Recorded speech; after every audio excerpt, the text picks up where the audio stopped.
Okay, guys, what we're going to do is we're going to move on to our coach from the States, Coach Mike Mancini. I hope I'm pronouncing that correctly. Um, Coach coaches high school, and he's going to be talking to us about preparing for a game and game planning and such. So let me pass you. Really appreciate Share UK, Share the Knowledge UK, for having me on. I know he presented last month, so I like to thank Nick Fitzgerald for asking me to be a presenter. I've known Nick for a long, long time, probably like 25 years since I've been in high school, and I've been somebody who's coached against him, competed against him, coached with him. So he's a great guy, and I really appreciate all he does for football here in New York State. Um, just a little bit about me and our program. I'm from a very small town, small school, about 3 hours north of New York City, about 30 minutes outside of Albany, New York. I am a part of a program that my family has been a part of for probably nearly 60 years. My dad and both my uncles played.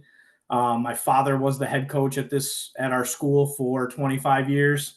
I've been around our program since I could remember. I played there.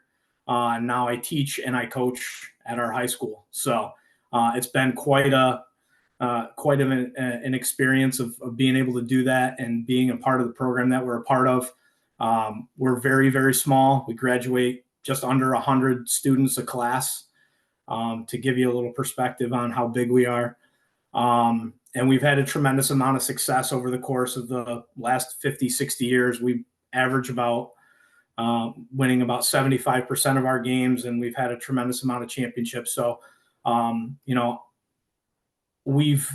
been around this program for a long time, so a lot of what I know is what I know from them. But I played college football, and I've had a tremendous amount of opportunities as a result of being a part of it, and a lot of great coaches that I've coached alongside of and currently do. So, obviously, what I'm going to be here talking about is not just what I do. Obviously, what our program has done and what the coaches within our program have done over the course of the last 60 plus years. But last year was a tremendously successful year, the greatest season we've had in school history. We went to the state championship game, came up a little bit short. We had a great group of kids, but we have a great group of coaches as well that do a great job of scheming and strategizing. So I kind of want to talk about what we do and some of the things that have made us successful and some of the things that we try to do leading into the game throughout the course of the week in practice, and then obviously some things that we do in game to prep and adjust and strategize how we're going to move the football. So my contact information is on there. So if anybody needs to, feel free to reach out and be glad to answer any questions you have outside of here. Obviously, there's a little Q&A at the end. So with that said, we'll get into it. So first thing, one of the big things, obviously, that we do is that we try to adapt everything we do in terms of our planning and strategy, whether it's in the off season or in season and week to week, based on personnel of ourselves, personnel of our opponents, and obviously, the style of play that we play. Are we aggressive? Are we not? How are we on offense? Are we a very aggressive offense, but on defense, we're not? All those things are going to play a factor into what we do game to game, week to week, quarter to quarter, and year to year. I would say that we have a general offensive strategy, but we definitely tailor it to our personnel and to our kids. A lot of it has to do with who our quarterback is. Last year, we had a kid who is tremendously athletic and a big arm, 6'4", 190 pounds. He's got a number of Division I offers, and then he's gone. So we have a new quarterback coming in to be our guy, and he's going to be, more of an athlete. He's going to run around, make some plays with his feet, more of a ball carrier than we saw last year. So all those things definitely dictate how we're going to, set our plan. And then obviously how we have our plan strategized on all phases of the game is going to impact what we do offensively. In terms of being aggressive, one of the things that we've become very big with is being more of a 4-down offense. As long as we're in situations that are advantageous to us, we're going to try to go for it every single 4th down, but that's not everybody. So the questions you have to ask yourself are, are we going to be conservative? Do we want to kind of, play it safe and be smart? Are we going to take risks but be calculated and do those when, the opportunities present themselves? Do we want to do that when, we feel like we've kind of set them up over the course of the first few games and we get to about 5 or 6 weeks into the season and people have seen some film on us and we want to break some tendencies? Also, what's your kicker and what's your punter like? Can you change a field position and the complexion of the game with one of those two guys? Or are you a gambler? I know a lot of coaches that they onside kick all the time. They never punt. If they do, it's because they're backed up into their own end zone and they have no other choice. They don't want to give the ball to their opponent on, inside their own 20-yard line. So those are questions that you have to really think about. And we do every single year. It's one of the first things that we do before we even get into, talking about how we're going to approach our game-to-game, schedule. We talk about, what we want to do based on our personnel and what we think we can achieve by, maximizing their strengths. But you definitely have to be able to adapt. I'll give you an example. 2021, so 3 seasons ago, we had a big kid. We thought he was going to develop into a really good quarterback for us. He played the first 3 or 4 games at quarterback. He had a really good opener. We're like, oh, this kid's going to be great. And he really struggled over the course of the next 3 games.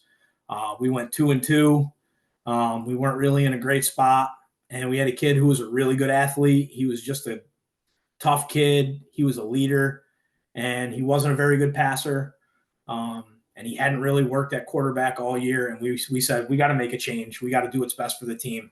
And we basically scrapped our entire offense and went to a very run-heavy quarterback option-centric offense because we felt like we had a really good offensive line, a couple really good backs, and he could throw it enough to keep defenses honest. So you got to be able to adapt. It totally changed our entire, preseason plan. But something that I think, especially for you guys in the world that you guys live in football wise. And that's something that we have to do because our personnel is so limited because our rosters are so small. So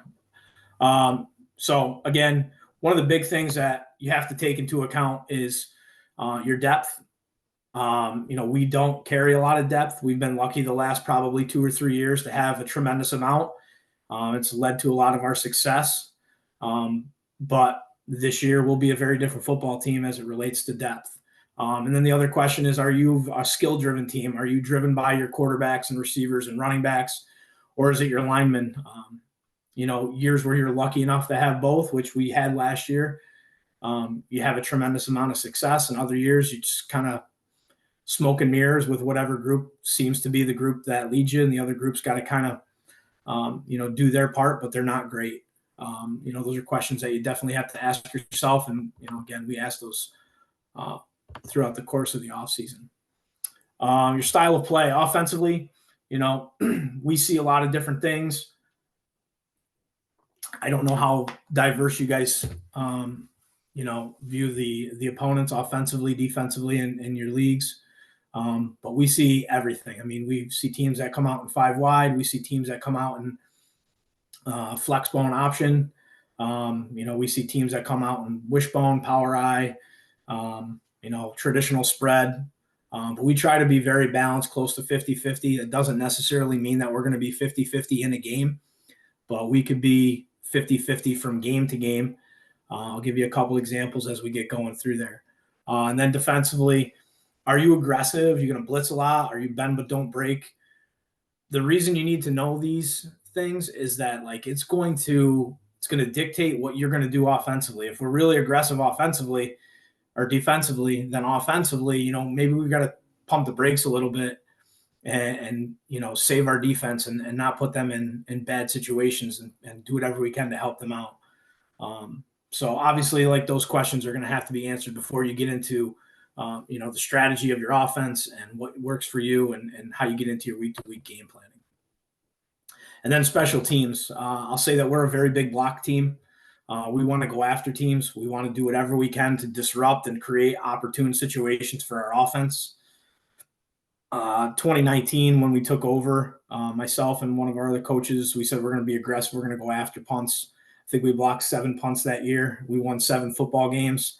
I would say probably 4 or 5 of those games were determined by a block punt or a field goal. Obviously, I already talked about it a little bit. Kicker, punter, can they change the field position? Can you score with your kickers? Can you score with your return team?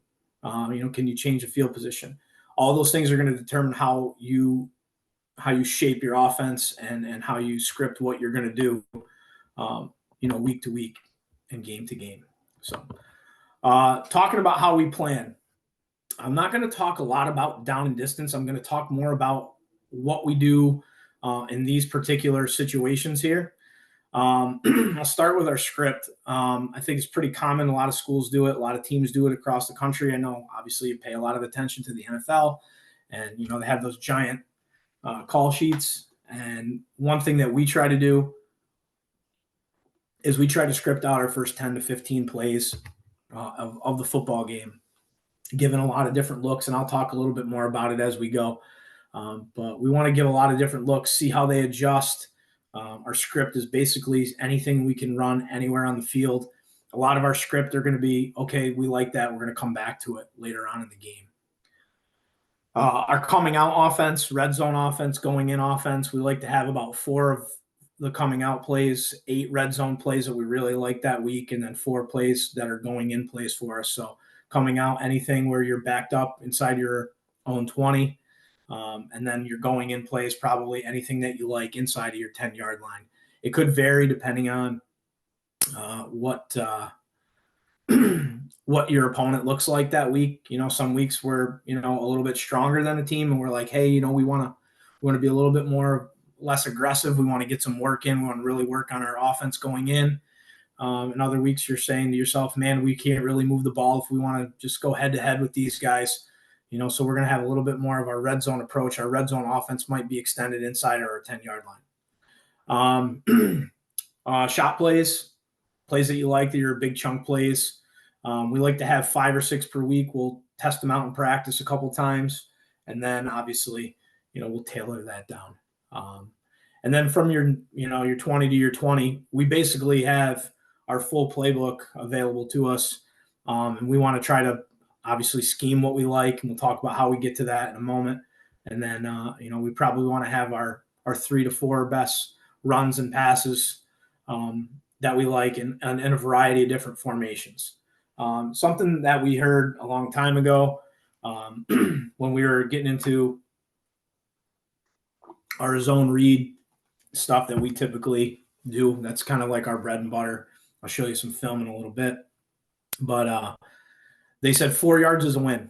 And that's kind of been our mentality here over the course of the last probably 10 years or so of doing what we do offensively, is that, we want to try to get 4 yards, cut the distance in half, stay ahead of the sticks, whatever we can do. However you want to say it, it all really means the same thing.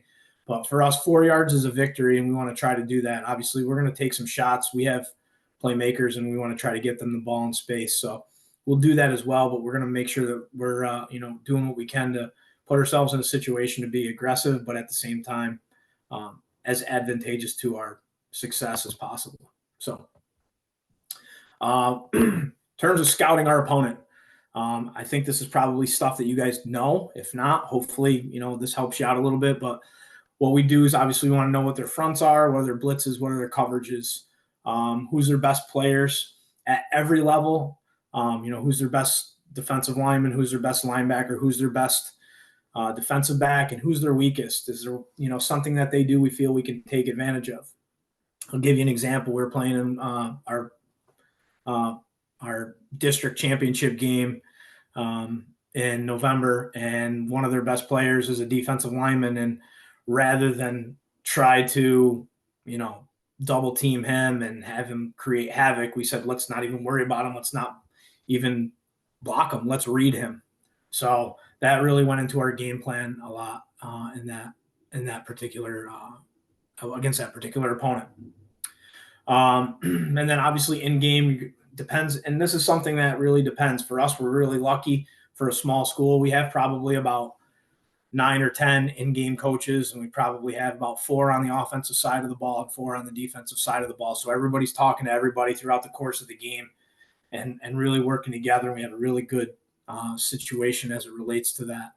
And what are some things that we see that they're trying to do to us, schematically? What are some things that they're trying to do to us formationally, coverage-wise? What are some of the adjustments that we see as the game wears on? And we try to create some situations that we project to see and practice throughout the course of the week. And something that I don't know, I'm not as familiar with what your brand of football is like, but in terms of practice and situations, you got to try to create these situations in practice during the course of the week. You have to make every single play a down and distance situation. I don't think that once you get beyond your installation period that you do your kids a service by just lining up and running plays in the middle of the field. The ball needs to go hash to hash. You need to tell them, hey, it's third down and long here. We're working second down and short, first down plays, whatever it is. I mean, if you want to rep those out and run them however you feel that is best for you, if you want to run them, as a grouping, we've done that before. We've just run our plays and just kind of let the ball matriculate down the field.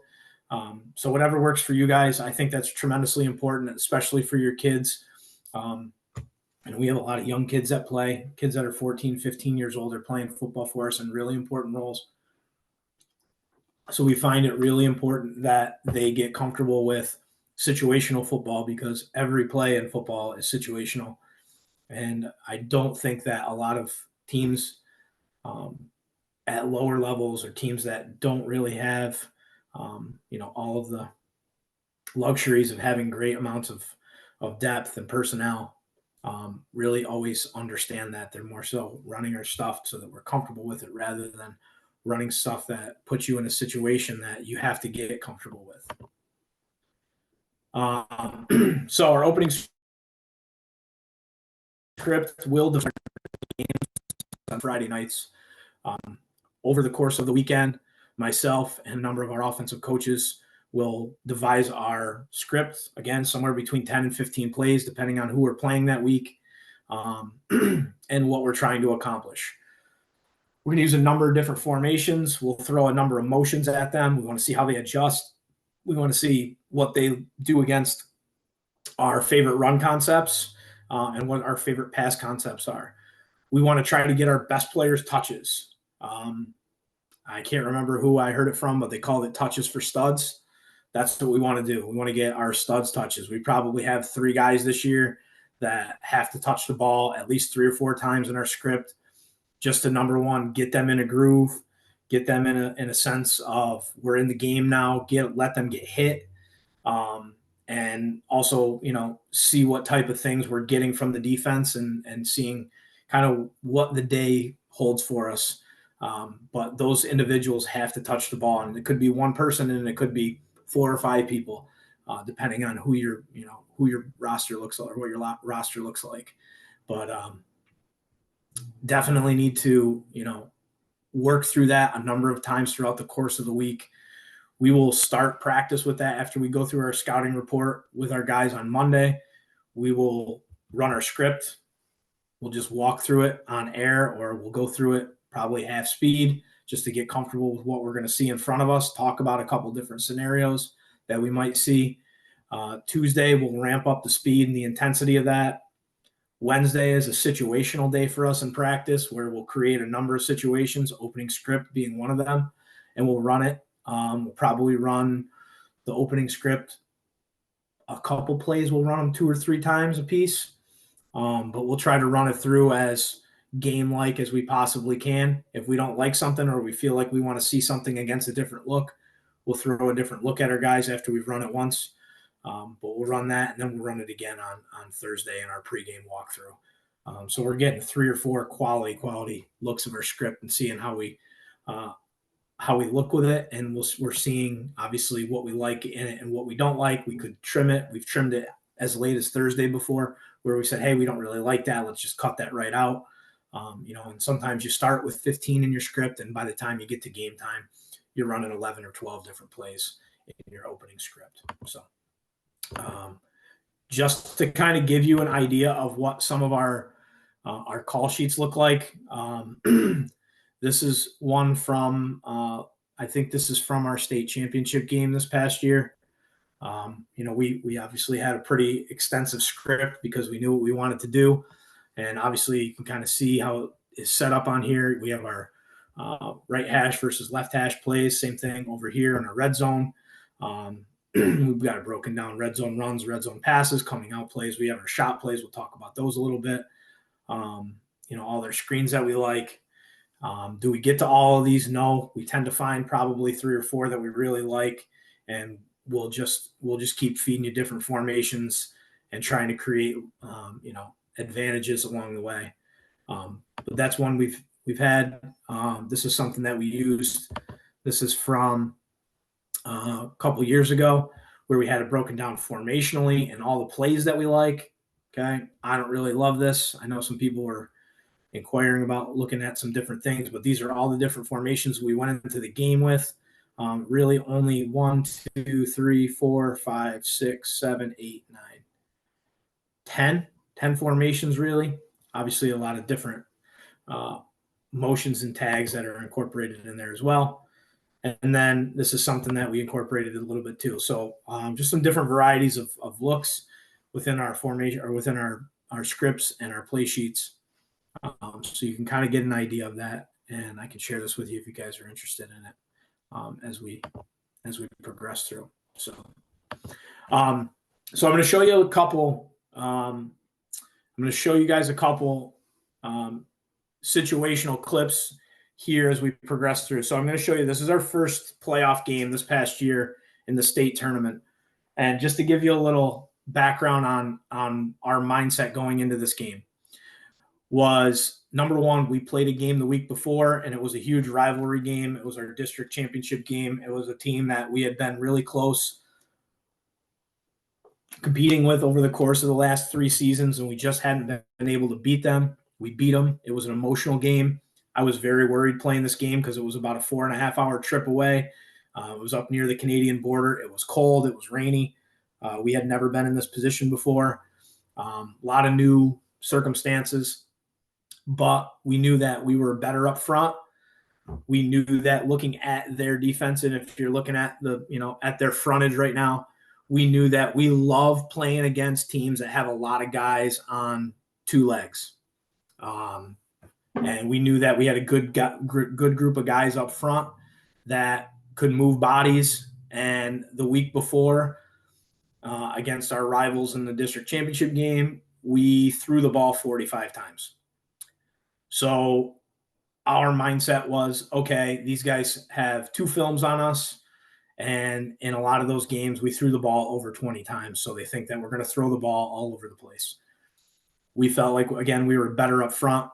We felt like they had 2 guys, this outside linebacker here on their left, our right, and then their middle linebacker, number 32, that were the 2 guys that we really kind of keyed in on. Felt like they were very, very good football players, athletic, tough, and we had to do whatever we could to kind of take them out of the game. So, and we felt like running right at their middle linebacker was good because we could get more hats on him because of their frontage. And obviously by kind of putting this guy in number 24 as their left outside linebacker, putting him in space and by formation would help us out. So we went from throwing the ball 45 times to running the ball 43 times in this football game. So I'm just going to run this through. You guys can see what we're doing here. We're just going to come right at these guys. We had a great offensive line, 5 seniors. We had 2 running backs, one rushed for over 1,000 yards, the other rushed for over 700 yards, and had a tremendous season. This is the only pass we threw the entire game. And move the chains. Sorry about this. It's not going to the next one.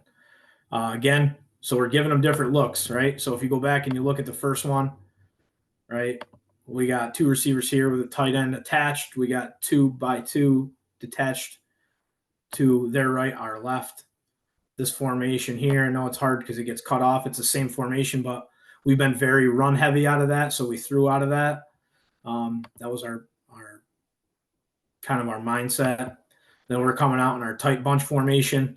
The week before, we were trying to get the ball to the perimeter on this.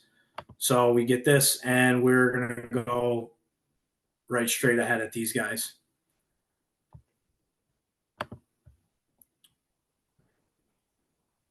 Giving them a little bit of motion here. We're in an unbalanced formation. All right, we traded over an extra ineligible to this side. We're bringing motion this way. We want to see how they adjust. They really don't. We love it.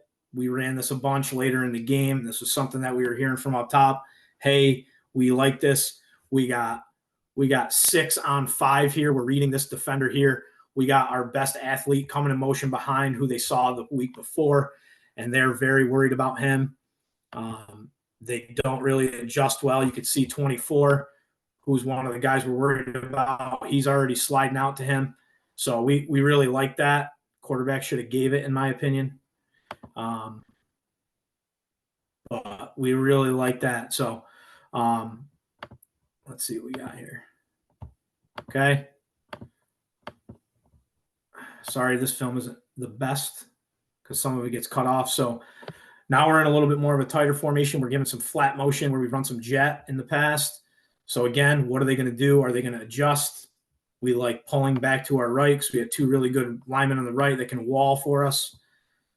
Okay, and we're pulling our backside tight end, who's a good athlete. He's actually going to be our quarterback next year.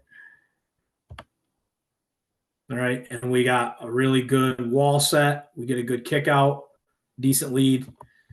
All right, and we're moving. All right, but we're giving different looks here. Okay, now we're back in our bunch formation. We said we liked it. Let's run it the other way. Let's see what we get. Now we're putting our best tight end up on their near inside linebacker, and we want to see how we like it that way. We like it better because now we get a better matchup on their best linebacker, number 32, their inside linebacker. All right, so that was a little bit more of a better look. Okay, now we're just back to what we got earlier in the game where we were in our unbalanced. We're not giving any motion this time. They don't have any edge, right? They have 1 overhang. They didn't adjust last time, so we ran right at it. It was a play that we had scripted, but we bumped it up in the script a little bit because we liked it the first time around. So we're just running our inside zone against it. Now we're coming back with our counter.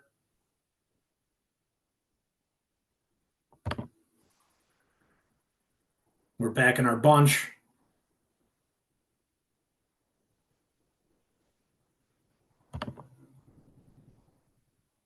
And then we get into our, which I'll talk a little bit about, into our going in offense. And our going in offense is double tight ends, wishbone formation, quarterback goes under center.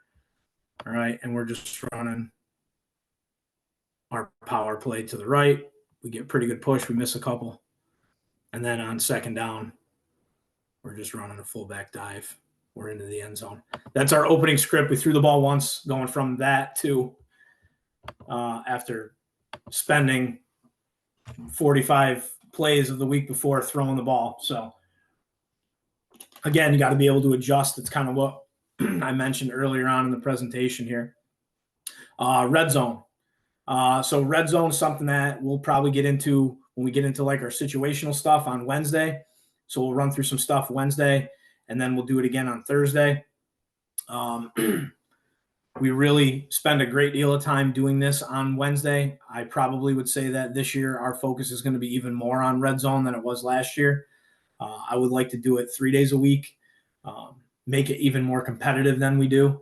But it's definitely something that I think needs to be practiced in your weekly schedule. So what do they like to do again? What are their adjustments, coverages, pressures? As you saw in that last one, they didn't really adjust much. They played a pretty basic coverage. We liked what we liked, and we just kept running it. We definitely want to find our mismatches down here, especially if we get teams that are going to go man or if they're going to zone, and depending on how they play their zone, what's going to get the ball to our best guys in space. The big thing about red zone offense, and I think the misconception, is that you want to score every single time that you run the ball or run a play down there in the red zone. I think the big thing is you have to be willing to chip away at things. You don't have to score every play. Every play should not be a 20-plus yard play in your playbook. When you get down inside the red zone, you got to be willing to take those 2 and 3 yard gains, because what's going to happen is over the course of time, you're going to wear them down. You're going to find something that you have a little bit more success with, and that's going to be something that you're just going to come back to. We have a really young but really good offensive coordinator, and his first 2 years with us, I think his mindset was we had to score. Every single red zone play should be for a touchdown. And last year, we really focused on saying, hey, you know what, just a little bit here, a little bit there, and we're going to be fine. We don't need to score every time. So that's something that should be emphasized to your kids, that we don't need to score on every play in the red zone. It's just got to be this mentality where we're just going to chip away at things. So show you a little bit more film here. This is the week prior to the game that I just showed you our opening script on. And the team that we're playing here, we have seen at this point probably 5 times in the last 3 years. We've played them twice in this championship game. We've played them. We started our season against them at the beginning of the year. We played them in the playoffs the year prior. They beat us in overtime by 1. They beat us in 2021. They returned a screen pass for a touchdown. So they've kind of been the thorn in our side, but they're a great football program, very well coached, and kind of the program that we've aspired to reach that same level of success against. But we knew that they were very good up front. We were very even up front, and we felt like we were very much better on the perimeter. We felt like we had 5 or 6 really good perimeter players, and we felt like they only had probably 2, and we could really exploit that. We're in a 3-by-1 formation right here. I believe this is 3rd or 4th down. I know our screen says 4th and 4, but I'm not sure if it was 4th down or 3rd. But we knew that these guys were not a big, heavy blitz team. They were going to drop and try to play coverage. We knew that they weren't great at playing coverage. We knew that our receivers were very good and our quarterback was outstanding. And we knew where they would consistently leave voids. And that window right there was kind of what we said to ourselves: we're gonna take it and we'll live with it. We view throwing, bubbles and hitches and stops as an extension of our run game.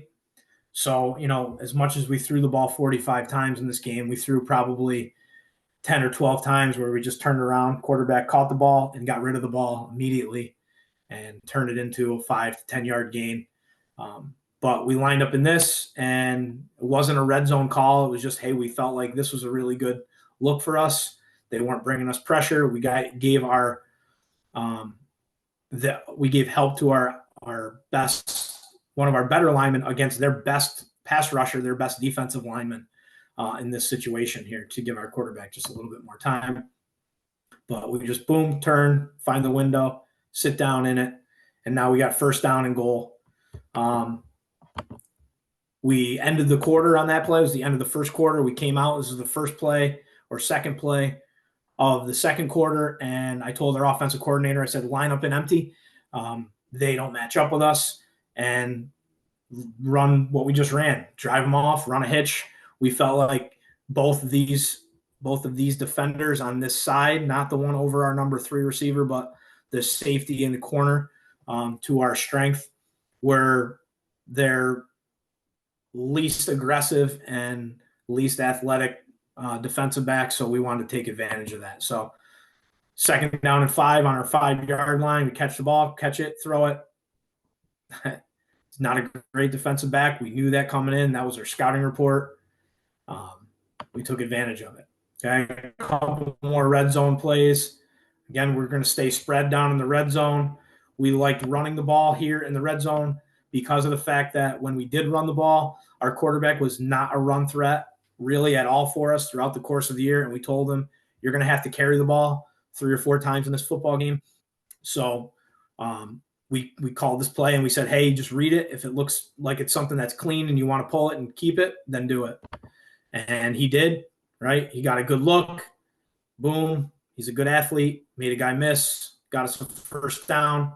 We're 1st and goal. We did not want to line up in our heavy look, so we wanted to stay spread. We wanted to force these guys to play in space because we're better in space than they are.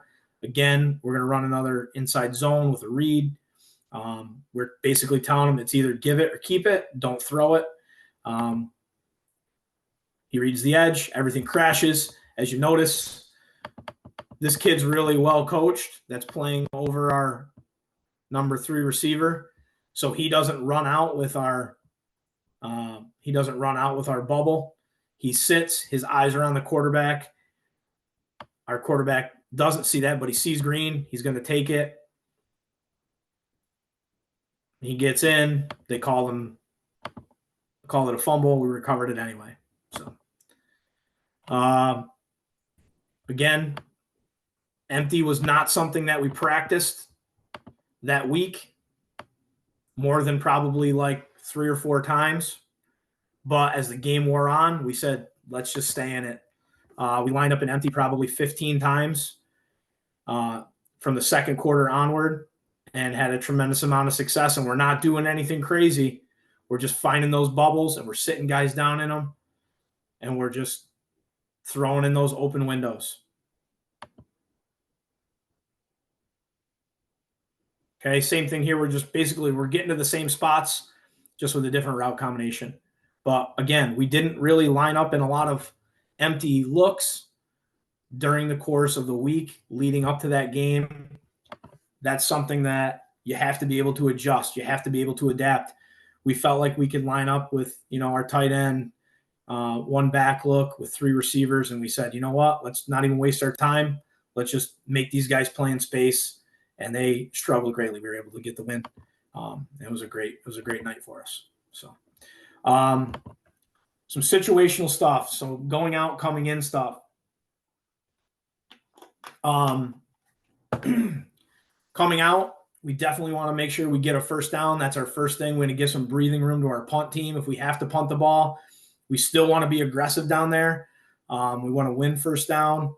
And anything we can do to create some field position for our offense, but more specifically for our defense. And we don't want to make any situations worse by making any mistakes down there. So we're going to be a little bit more conservative down there, understanding that if we put ourselves in a good down and distance situation, we'll be aggressive. But we're going to be a lot more conservative coming out than we are anywhere else on the field. And then going in, what are you going to do? Are you going to stay in your base? Are you going to go power? Are you going to be a spread team? Again, going in, as you saw a little bit on our film there in our red zone, we felt like, you know what, let's stay spread. Let's not try to invite guys into the box. Let's not try to bring extra hats in that we got to account for. Let's make our better guys play against their guys' base to the best of our ability. So, and then shot plays. We're going to do whatever we can to get those shot plays in. We're going to practice them. We probably want to have 5 or 6 going into the week, along with a couple little gadget plays that you might practice here or there. As the week goes on, we'll practice those probably 3 or 4 times, and we'll trim those down to probably our best 2 or 3, depending on what we like, what we saw in practice that week, and what best worked for us. So coming out, all right. So this is late September this past year. We're playing against a really good football team. Okay, probably the 2nd best football team we played during the regular season all year. Somebody we've played a lot, so we know each other very well. And we said, hey, you know what? Let's get under center. Let's be safe. Let's try to get some breathing room here and see what we get, what type of situation we get on second down. So we get a nice run here. Great fight by our back. Okay, decent work by our offensive lineman. So we get 7-8 yards here. So now we're 2nd down and 2, 2nd down and 3. So we say, hey, you know what? Let's take a shot here. We're going to put these guys in space. We haven't been on offense yet. We got a goal line stand on the previous series. And we felt like, let's find our best matchup here. And we loved our matchup here with our slot receiver. This kid was an all-state receiver. He had just over 1,000 yards receiving and 14 touchdowns this year. He had a great year, and he's matched up against a kid who he's long, but he's not as quick, not as good of a pass defender. And we said, hey, let's see what type of matchups they throw at us, and let's take a look over here. If we get something that's good, and we're giving him the yell, we're like, hey, this is good over here. And he comes to it. We'll take a shot coming out of the red zone or out of our own end zone if they give us a look that we like. Okay. So a little bit of both there. Coming out, being conservative, coming out, being a little bit more aggressive. This is the same team the year prior. We played them in a playoff game the year prior, 2021, and we had beat them, and we had a lot of success going with our heavy look. So we were very okay with jumping into our heavy look really soon. We usually say inside our 6 or 5 yard line, we're going to get into our heavy look and hammer the football. We felt like we can do it right away against these guys. So we did. We lined up and apologize. The camera's a little jumpy on this film, but we knew we would be successful there against those guys in that, right? So, so successful that we run it again later in the game. Same exact formation, same exact play, same exact down and distance, 1st and goal from about the 8 yard line. Again, we just felt like we're good, we're better. Let's run our stuff. It didn't matter where. We didn't have to be too close to the goal line to do it. So,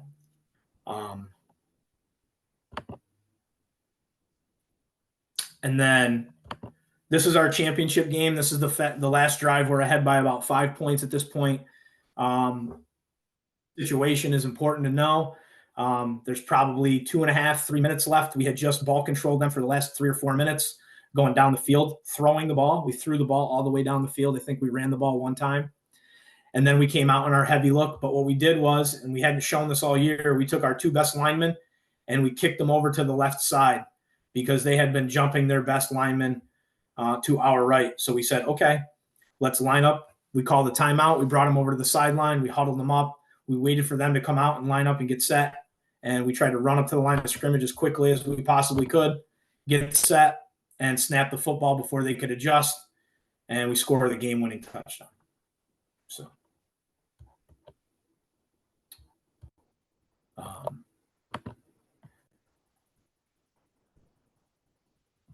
let me see here.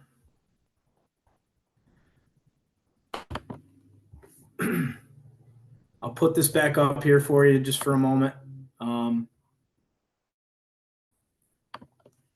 Again, listen, it's nothing. Anything that I said is not necessarily groundbreaking stuff. But what I will say is that if you do it enough and you do it well, it will become second nature.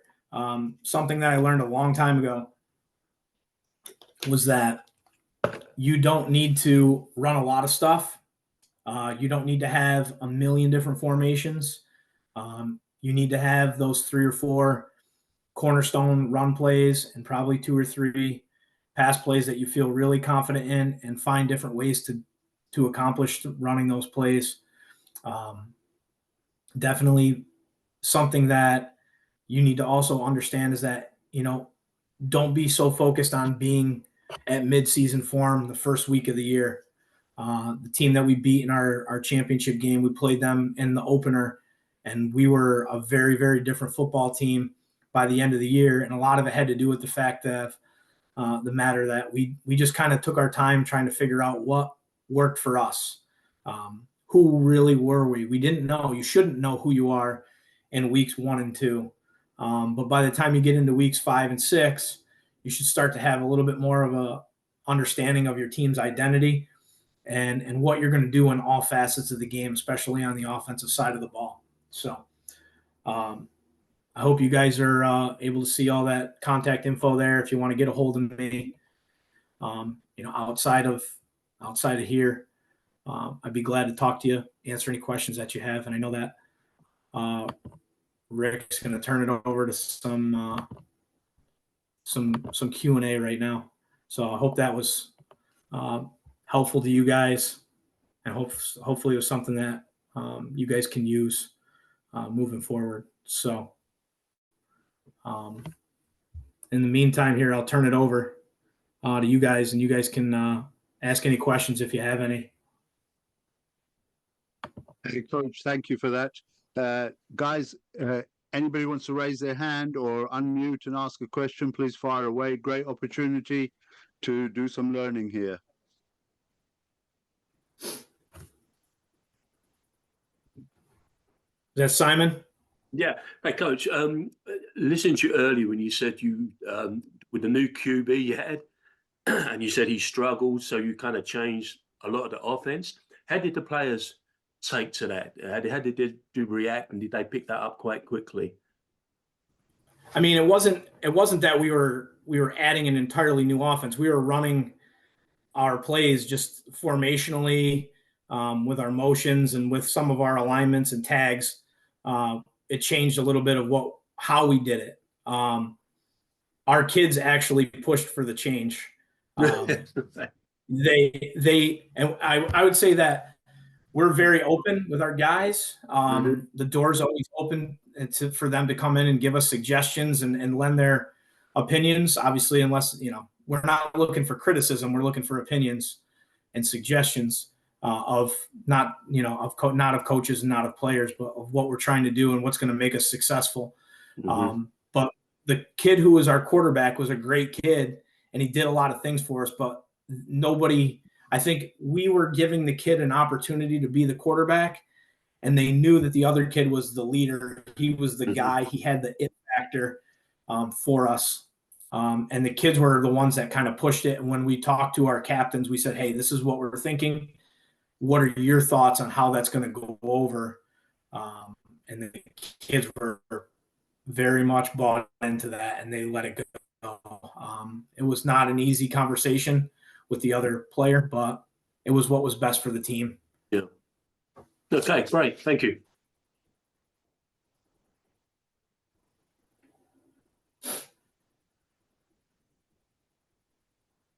Coach Craig Kennedy, please. Thanks. Hey, Coach.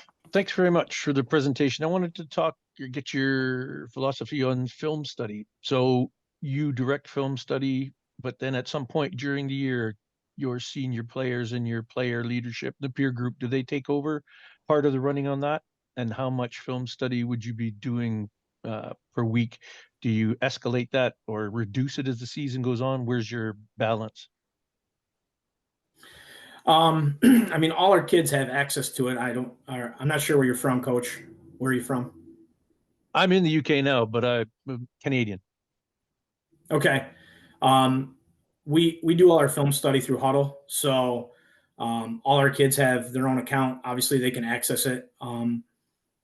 We try to get in at least once on the weekend with our kids. So we'll play Friday night. So either Saturday morning or Sunday afternoon, not Sunday morning. We try to get in with our kids, and we try to watch film collectively just so that they get a base understanding of what we're going to see, who their guys are. We live in a small area, so everybody knows everybody. So there's really nothing that's hidden. But we try to get those guys watching film on their own.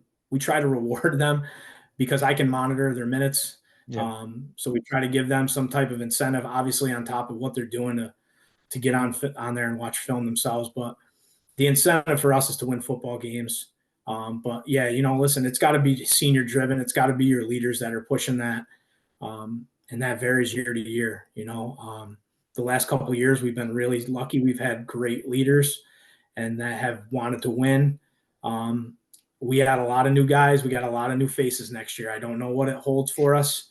but you know, we're lucky. Obviously, the technology that we all have at our fingertips has made film study a lot easier.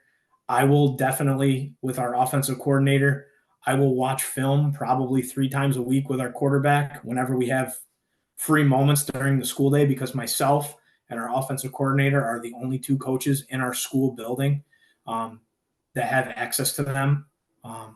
2 of our other varsity coaches come from schools outside of our district, so they're traveling another 10 or 15 minutes every single day to come to school to get on campus. So if they do film study, they'll do it after practice. A lot of times, so he's our offensive line coach / defensive coordinator, and usually what he'll do is one night a week he'll have a night with the offensive lineman for probably about 30 to 45 minutes after practice. And then later in the week, if it's a week where we feel like we got to watch a lot of film, he'll do the same thing with the defense. So Yeah. I hope that answers your question at least a little bit.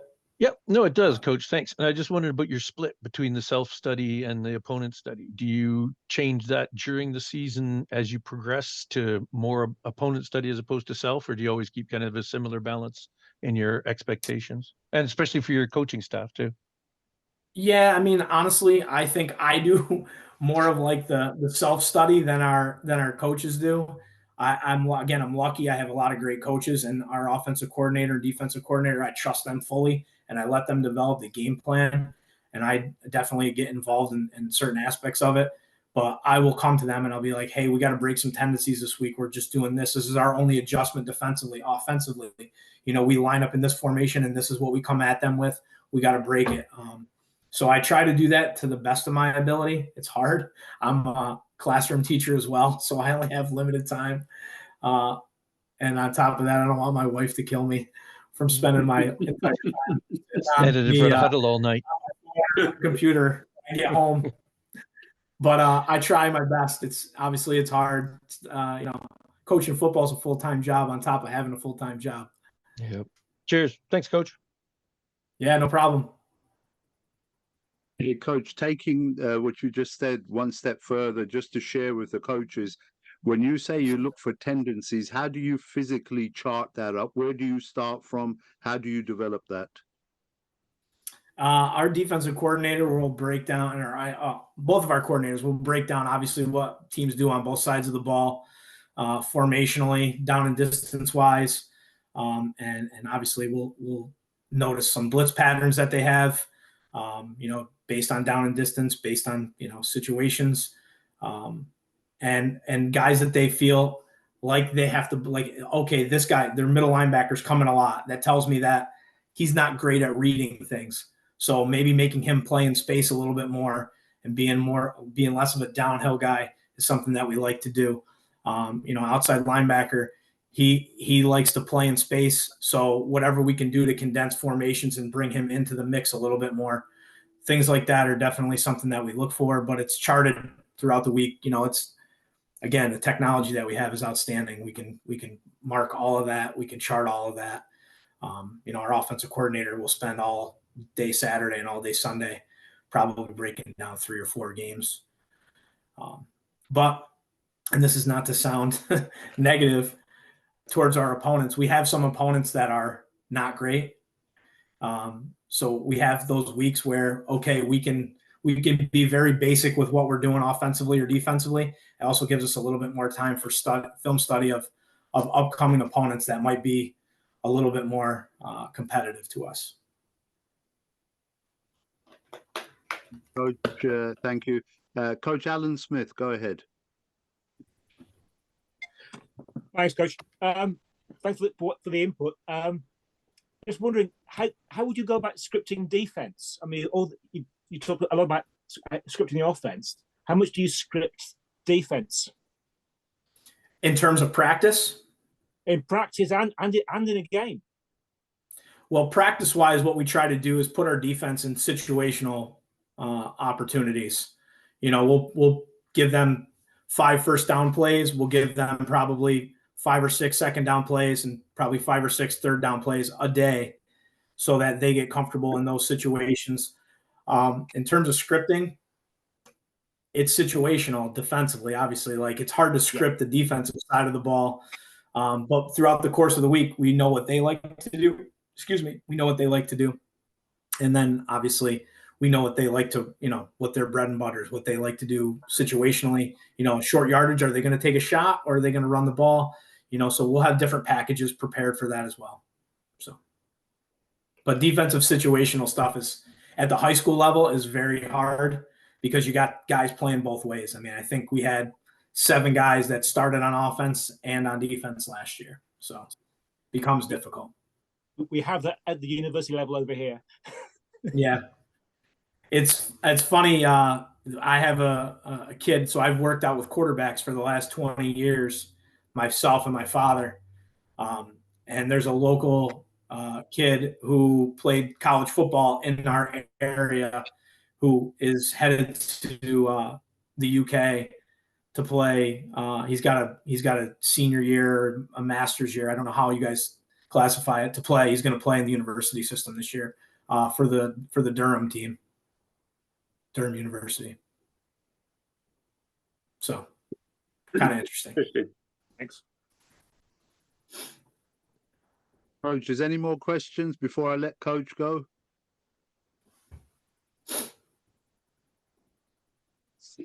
All right, Coach, thank you very much for your time. Really appreciate it. The effort you put in for the presentation as well.